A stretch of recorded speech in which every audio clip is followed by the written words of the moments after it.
जय श्री कृष्ण दोस्तों, हर हर महादेव। मैं पूनम पांडे आप सभी लोगों का शक्ति कुंज चैनल पे बहुत बहुत स्वागत करती हूँ। भगवान शिव को प्रसन्न करने के लिए अगर मनुष्य त्रयोदशी तिथि का व्रत अर्थात प्रदोष का व्रत करता है तो महादेव उसकी समस्त प्रकार की मनोकामनाएं पूर्ण करते हैं। शास्त्रों में प्रदोष व्रत को सर्व कामना पूर्ति वाला व्रत कहा गया है। प्रदोष का व्रत प्रत्येक महीने की कृष्ण पक्ष और शुक्ल पक्ष की त्रयोदशी तिथि को रखा जाता है। प्रदोष के व्रत में अगर मनुष्य भगवान शिव की प्रार्थना करता है, उनके मंत्रों का जाप करता है, उनके स्तोत्रों का पाठ करता है और भक्तिपूर्वक शिवलिंग का अभिषेक करता है तो महादेव धन धान्य देते हैं, स्त्री सुख देते हैं, पुत्र सुख देते हैं, सुख सौभाग्य देते हैं और साथ ही साथ हर जीवन के हर क्षेत्र में उसे उन्नति दिलाते हैं। 2024 आषाढ़ मास के शुक्ल पक्ष का प्रदोष व्रत शुक्र प्रदोष है, क्योंकि यह प्रदोष व्रत शुक्रवार को पड़ रहा है। शुक्र प्रदोष करने से मनुष्य का शुक्र ग्रह मजबूत बनता है, जिससे मनुष्य सुख समृद्धि प्राप्त करता है, सुख संपदा प्राप्त करता है और ऐश्वर्य की प्राप्ति करता है। इसके साथ ही साथ शुक्र प्रदोष जो है सुखी वैवाहिक जीवन का आशीर्वाद भी देता है। अगर किसी मनुष्य के जीवन में किसी प्रकार की वैवाहिक जीवन की समस्या चल रही है तो शुक्र प्रदोष करने से उसकी समस्त प्रकार की जो समस्याएं होती हैं वो खत्म होती हैं। इसके साथ ही साथ आर्थिक संकट अगर चल रहा है तो शुक्र प्रदोष से उससे भी बहुत ही ज़्यादा लाभ मिलता है। इसीलिए शुक्र प्रदोष को दुख दरिद्रता का निवारण करने वाला, सुख संपत्ति की प्राप्ति कराने वाला और साथ ही साथ सुंदर काया प्रदान करने वाला भी कहा गया है। 2024 आषाढ़ मास के शुक्ल पक्ष की त्रयोदशी तिथि का प्रारंभ 18 जुलाई दिन गुरुवार की रात्रि में 8:44 से हो रहा है और त्रयोदशी तिथि का समापन 19 जुलाई दिन शुक्रवार की शाम में 7:41 पे हो रहा है। तो जैसा कि हम सभी जानते हैं कि प्रदोष का व्रत तभी रखा जाता है जब त्रयोदशी तिथि हमें प्रदोष काल में अर्थात संध्या काल में प्राप्त होती है।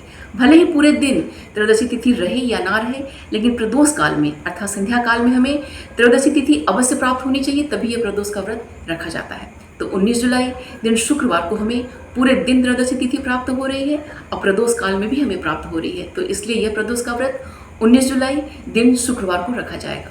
19 जुलाई दिन शुक्रवार का जो ये प्रदोष व्रत है वो रवि योग में संपन्न हो रहा है, जो कि इससे इस व्रत का महत्व और भी ज़्यादा बढ़ गया है। रवि योग मानसिक शांति, कार्यों में सफलता और समृद्धि देने वाला कहा जाता है।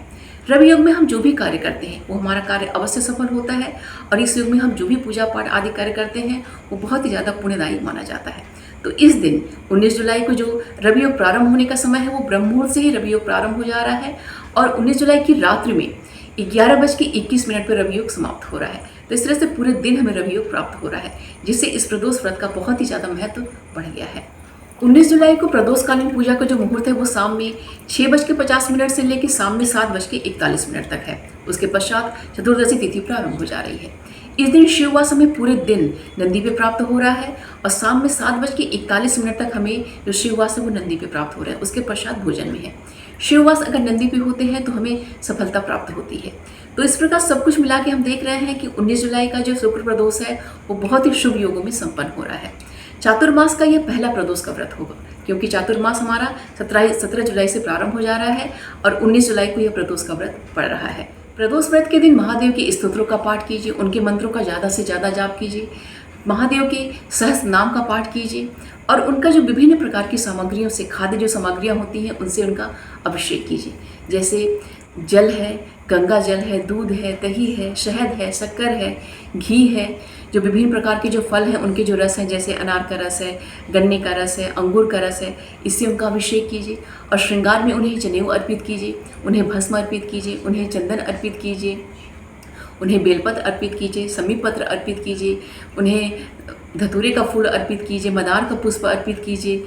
जो भी उपलब्ध आपसे हो पाए, जितनी सामग्री आपसे उपलब्ध हो पाए सब कुछ उन्हें आप अर्पित कीजिए, उन्हें नैवेद्य अर्पित कीजिए, उनकी आरती उतारिए और अंत में क्षमा याचना अवश्य कीजिएगा। महादेव हमारे अवघड़दानी हैं, बहुत ही सरल हैं। हम जो भी उन्हें अर्पित करते हैं वो बहुत ही सहजता से, बहुत ही सरलता से वो स्वीकार कर लेते हैं और जो भक्तगण होते हैं उनकी समस्त प्रकार की जो मनोकामनाएं होती हैं वो पूर्ण करते हैं। तो उम्मीद करती हूँ कि यह वीडियो आप सभी के लिए बहुत ही उपयोगी होगा।